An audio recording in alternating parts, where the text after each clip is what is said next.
The year is 1603. Japan enters the Edo period, a time of peace, arts, and strict social order.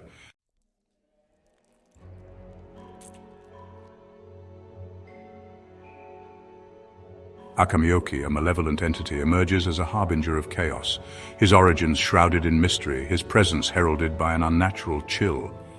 He wields dark energy, capable of manipulating shadows and instilling fear.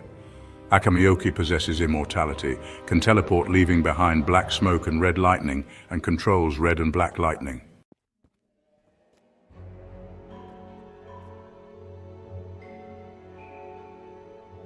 Whispers of Akamiyoki's atrocities spread, tales of his exploits becoming the stuff of nightmares, sending shivers down the spines of even the most hardened warriors.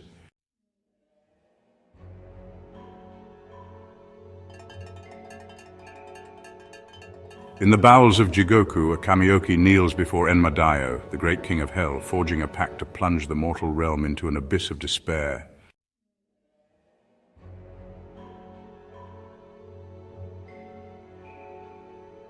Akamiyoki returns to the mortal realm, his heart ablaze with a thirst for destruction, beginning his reign of terror in isolated villages.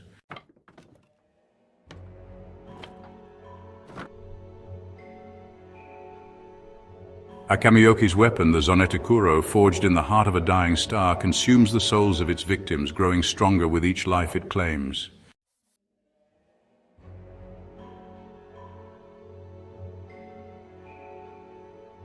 News of Akamiyoki's reign of terror reaches the shogun Tokugawa Ieyasu, who dispatches his finest samurai to hunt down the demon, only to find their efforts mocked by Akamiyoki's unmatched power.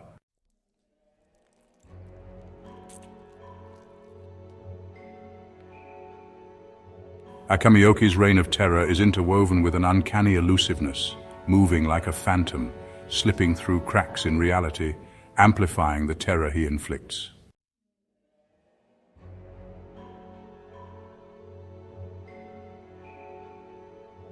The sky wept at Akamiyoki's passing, transforming into a tempest of crimson lightning.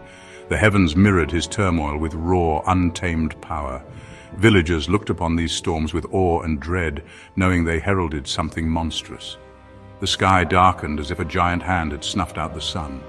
The air crackled with static, the wind howling like tormented souls.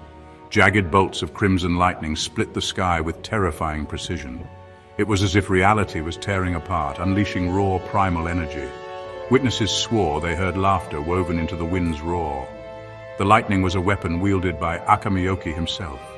It struck with unnatural accuracy, leaving a trail of devastation. The crimson storms were a harbinger of Akamiyoki's wrath. Even the bravest samurai felt fear when the sky turned blood red. Akamiyoki was a force of nature, as merciless as a hurricane.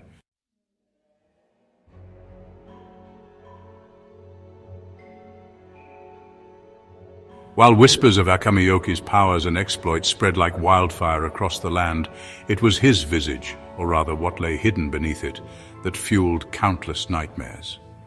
He was rarely seen without his mask, an intricate oni mask crafted from lacquered wood and bone, its features frozen in a grotesque parody of a demonic snarl. The mask, however, was more than just a means of concealment. It was a canvas upon which the fears of those who beheld it were projected. Crafted by an unknown artisan, some whispered it was the work of a demon smith in the depths of Jigoku. The mask seemed to shift and change depending on who was looking at it. To a terrified villager, it might appear monstrous, its features contorted in a horrifying grimace, its eyes burning with an infernal glow. To a seasoned samurai, it might evoke a sense of cold, calculating malice. The mask's expression a reflection of the demon's own ruthlessness. The mask served as a focal point for the terror Akamiyoki inspired, a tangible representation of the darkness he embodied. It was said that those who looked upon the mask for too long would be drawn into its depths, their minds ensnared by the countless nightmares it had witnessed. They would see their deepest fears reflected in the mask's hollow eyes, their sanity slowly unraveling as the line between reality and nightmare blurred. The very act of concealing his true face only served to amplify Akamiyoki's mystique. What lay beneath the mask? Was it a visage so horrifying, so inhuman, That it could drive men mad with a single glance? Or was the mask a deliberate deception, a way of concealing a truth even more terrifying? The answer, like so much else about Akamiyoki, remained shrouded in shadow and speculation, a chilling reminder of the unknowable depths of the demon's power.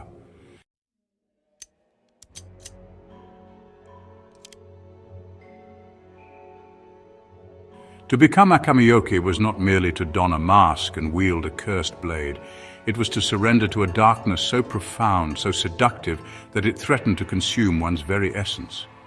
The power granted by Enmadayo was not simply a tool to be wielded, it was a venomous serpent.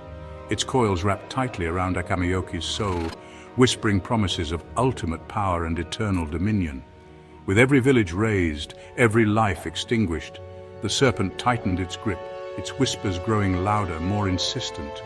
The power thrummed through Akamiyoki's veins, a heady elixir that drowned out the last vestiges of his former self. The man he once was, the samurai bound by honor and duty, seemed a distant memory, a fading echo from a life he no longer recognized. The line between duty and desire blurred. What began as a mission, a pact made to save his own soul from eternal torment, transformed into a gruesome crusade fueled by a lust for power that knew no bounds.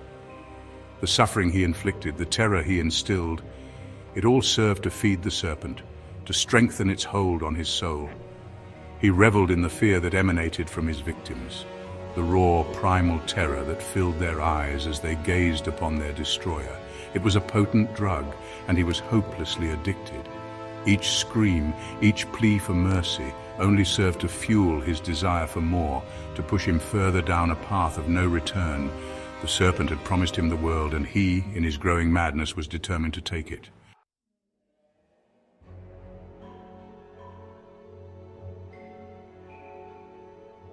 The once unwavering moral compass that had guided Akamiyoki's actions, the code of honor instilled in him since childhood, began to crumble under the weight of his newfound power and the relentless whispers of the serpent. The boundaries between right and wrong, once clearly defined, dissolved into a murky haze of justifications and rationalizations. He told himself it was for the greater good that the Tokugawa shogunate, with its strict laws and rigid social hierarchy, was as much a prison for its people as the underworld he had left behind. He convinced himself that by sowing chaos, by tearing down the old order, he was paving the way for something new, something better. But deep down, in the recesses of his soul, where the last embers of his humanity flickered, a voice whispered a different truth. It spoke of the innocent lives he had taken, the families he had torn apart, the terror he had unleashed upon a land that had never known such darkness. It reminded him that he had become the very monster he had once sworn to destroy. The voice was faint, easily drowned out by the serpent's seductive whispers and the intoxicating rush of power, yet it persisted, a nagging reminder of the man he once was, the man he feared he had lost forever. Each night, as he stood amidst the ruins of his own making, the silence would be broken by the echoes of that voice, a chorus of whispers accusing him, condemning him, reminding him of the abyss into which he had fallen.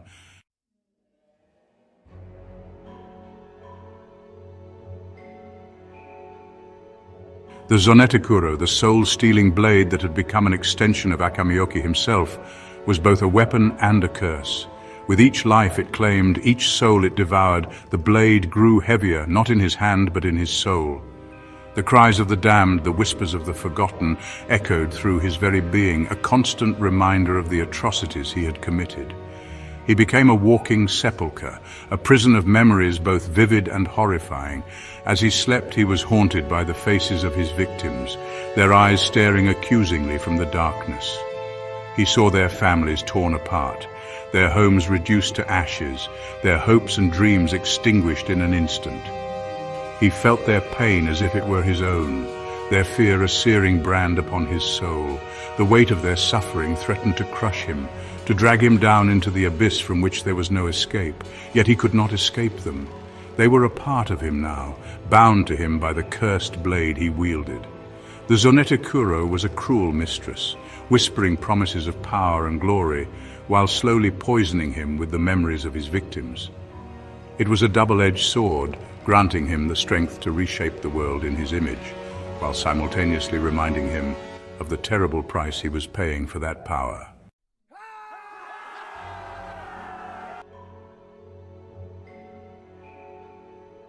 Trapped in a cycle of violence and despair, Akamiyoki found a perverse solace in the very act of destruction.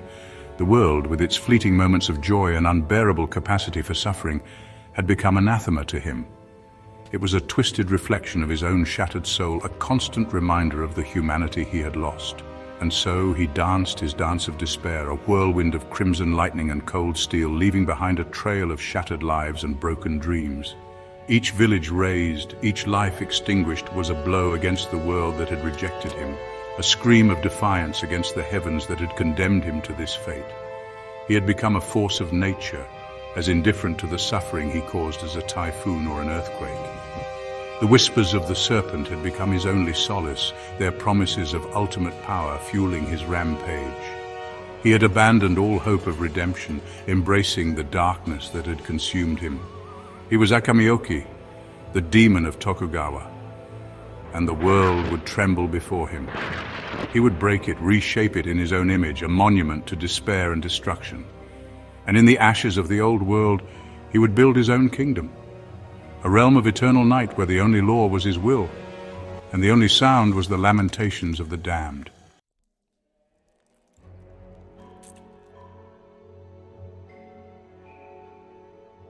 Yet even as Akamiyoki surrendered to the darkness, even as he reveled in the carnage he wrought, a flicker of something akin to regret, a spark of his former humanity, refused to be extinguished entirely.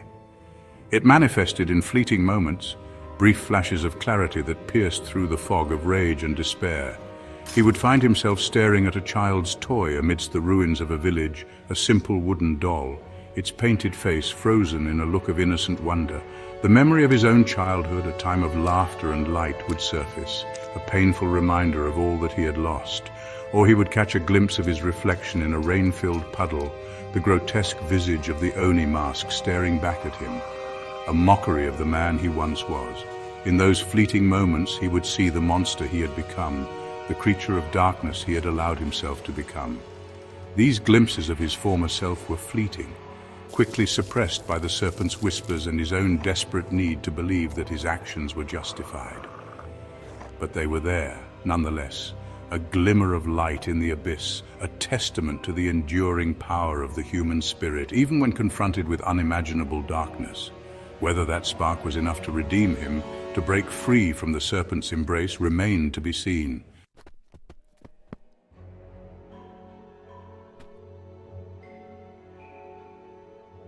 The Tokugawa period, once envisioned as an era of peace, became stained with the blood of Akamiyoki's victims. The demon's rampage left an indelible mark on Japan, a chilling reminder of chaos and despair. The shogunate's authority was shaken, its power weakened by the demon haunting its dominion. Trade routes slowed as fear choked commerce. Villages transformed into hollow shells, haunted by memories of Akamiyoki's blade. Fear poisoned society, breeding suspicion and turning neighbor against neighbor. The fragile peace unraveled as Akamiyoki's shadows stretched across the land. Samurai, once protectors, found themselves outmatched by the demon's prowess. Their defeats whispered in hushed tones, eroding the shogunate's authority. The Tokugawa regime's foundations crumbled under Akamiyoki's reign of terror. As the sun set on the Tokugawa period, it cast long, bloody shadows across a scarred land. Dreams of peace gave way to a nightmare of fear and uncertainty. The price of peace was paid in blood and shattered dreams. Akamiyoki's shadow would linger in the hearts and minds of the Japanese people for generations.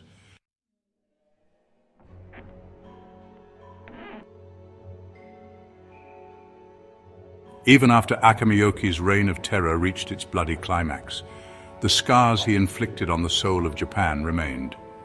The stories of his atrocities were passed down through generations, whispered around campfires, recounted in hushed tones by elders seeking to instill caution and respect for the unseen forces that govern the world. The demon of Tokugawa became a cautionary tale, A boogeyman used to frighten children and remind everyone of the darkness that lurked beneath the surface of their seemingly ordered lives. The very landscape seemed to bear the weight of his passing. Villages rebuilt on the ashes of those destroyed by Akamiyoki were often shrouded in an unnatural silence, the laughter of children replaced by a palpable sense of unease. Travelers passing through these haunted settlements spoke of cold spots, sudden gusts of wind carrying the scent of blood, and fleeting glimpses of shadowy figures lurking at the edge of their vision. Shrines were erected in the wake of his devastation, not to honor Akamiyoki, but to appease the spirits of his victims and to ward off any lingering evil that might remain. Offerings of food, incense, and prayers were made regularly, a desperate attempt to maintain a fragile balance between the mortal realm and the spirit world, a balance that Akamiyoki had so violently disrupted. The demon's legacy extended beyond the tangible world, leaving its mark on the arts and culture of Japan. Kabuki plays depicting his exploits drew huge crowds, their tales of terror and bloodshed serving as a cathartic release for a society still grappling with the trauma of his reign. Woodblock prints depicting his fearsome visage, often exaggerated for dramatic effect, became popular talismans, believed to ward off evil spirits and protect their owners from harm.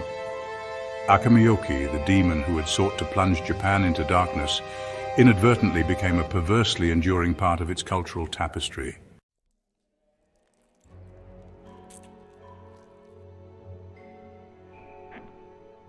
Despite the passage of time, the legend of Akamiyoki refused to be laid to rest. Whispers of his return, fueled by fear and superstition, surfaced with alarming regularity. Natural disasters, outbreaks of plague, even political upheaval were often attributed to the demon's malevolent influence, a sign that his hold on the mortal realm had never truly been broken. Stories circulated of travelers disappearing without a trace, their last known whereabouts near sites associated with Akamiyoki's reign of terror. Rumors spread of ancient rituals being performed in remote forests, attempts to summon the demon's power for nefarious purposes. The shogunate, eager to maintain order and quell unrest, dispatched teams of investigators to track down the sources of these rumors, but their efforts were often met with silence, fear, and the unsettling sense that they were dealing with something ancient and beyond their comprehension. The Zonnettekuro, the soul-stealing blade that had been so integral to Akamiyoki's reign of terror, became the subject of countless legends and whispered tales. Some claimed it had been shattered into 1,000 pieces, scattered to the four winds, while others whispered that it lay hidden, guarded by loyal followers awaiting the demon's return. The mere mention of the blade's name was enough to send shivers down the spines of even the bravest warriors, a testament to the enduring power of the darkness it represented. The whispers of Akamiyoki's return served as a constant reminder that the forces of chaos and destruction were never truly vanquished, but lay dormant, awaiting the right moment to resurface. It was a chilling thought, one that haunted the dreams of the Tokugawa people and cast a long shadow over their future, a reminder that the past had a way of reaching out from the grave to claim the present.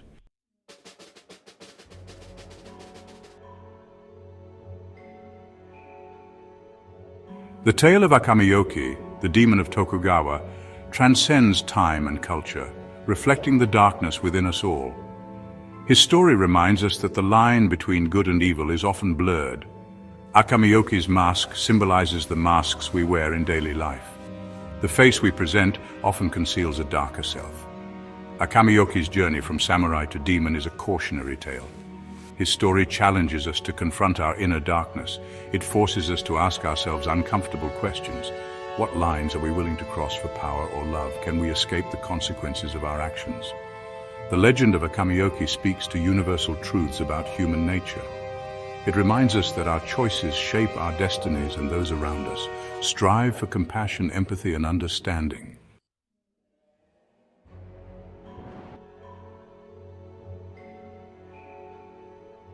Despite the pervasive sense of dread and despair that permeates the tale of Akamiyoki, there exists a glimmer of hope, a testament to the enduring power of the human spirit to resist even the most overwhelming darkness.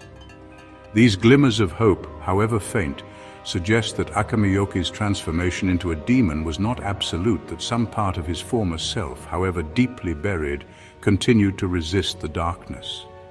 This internal struggle, this battle between light and shadow, is perhaps the most human aspect of Akamiyoki's story, reflecting the complexities of our own natures and the ongoing struggle to reconcile the often conflicting impulses that reside within us all. The legend of Akamiyoki, for all its terror and despair, ultimately leaves us with a question: can darkness ever truly conquer light? Subscribe to our channel for more thrilling tales and hit the bell icon to never miss an update.